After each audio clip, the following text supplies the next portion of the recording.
Joining us to discuss the life and legacy of Paul Mooney is comedian Shang Forbes. Mr. Forbes, hey, what's going on? Help us to put Paul Mooney into some sort of context. I mean, a lot of comedians tell jokes. It always felt like Paul Mooney was just telling the truth and making it into a joke. Oh, no. I opened for Paul for years, him and Dick Gregory, who would always check me when I was wrong. And Paul Mooney was like, "You're the angriest yellow brother I've ever seen in my life. You're just an angry yellow brother."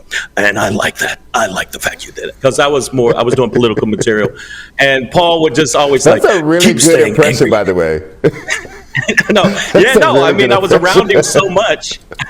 I was around him so much. And doing shows, and we did a tour called the Conscious Comedy Tour. It was myself, D. Militant, Paul Mooney, Dick Gregory, and he was like something you had said. I saw you say on CNN, where I'm not going to meet a bigot halfway. And I remember you saying that, and I thought that resonated with me so much when you said that, and you didn't step back off it. And the little blonde woman that was on the show with you just seemed so, oh my goodness, I can't believe you said that. And you're like, no, I'm not meeting you halfway. You're wrong and you're lying. And Paul Mooney was like that across the board. He didn't care. In the comedy community, we would say he gave zero. You know what I'm saying? He gave zero. He just did not care. And yeah, you know what I'm saying. And the thing is, I learned watching him, and it also made me be, and every comic that watched him. And I was so lucky to work with him. And you just gave you courage to say what it really is, to talk about it, to say the things that's going on with black folks, to actually be a stance for black people, to actually say something, be funny and real with it. And so, I mean, he was my number one influence. Dick Gregory was definitely, it was a close tie. It was him and Dick Gregory when I first started.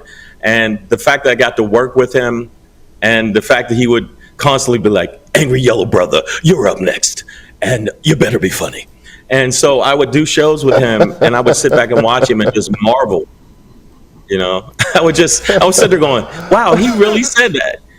You know, one of his jokes says, "Black people get over here on a graham cracker, white people die in a giant yacht."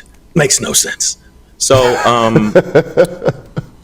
yeah, I mean, he was out of all the comics, he was one of the realest.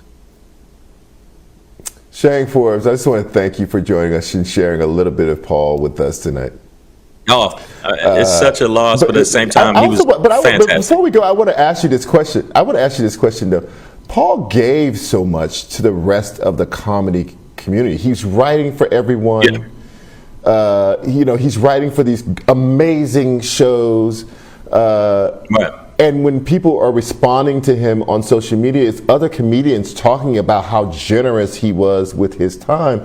But it seems to me that his particular brand of comedy also kind of narrows his prospects in broader culture, because he makes people uncomfortable. And so he's never going to be the crossover artist, a comedian in the blockbuster film, but he stays true to that anyway. And it feels to me like that's a powerful thing for the comedy community, and a big loss for the comedy community now that he's gone. Oh, yeah. The realist. I was at the Emmys with him. I'm not trying to drop stuff that I was at the Emmys, but I was at the Emmys with him. And Tom Selleck walked past. I was, by the way, I was fifth row. Just put that out there.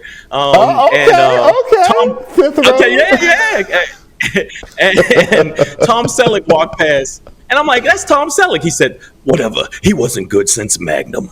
And I just started crying. And "You haven't been good since Magnum. Keep it moving, and your mustache." And so for me, it was just a fearlessness. That really happened. That really happened. And we were laughing, and he didn't care. He just like, "Yeah, I said it," and I loved it. And all the comics. Every time we were around him, we had to do this. Bow down, because he was it. All right, yep. Shang, I have to pull it together, and I have a rest of the show to do. I can't laugh all night. There you go. Thank you so much for joining me, sir. I really appreciate it. Thank you.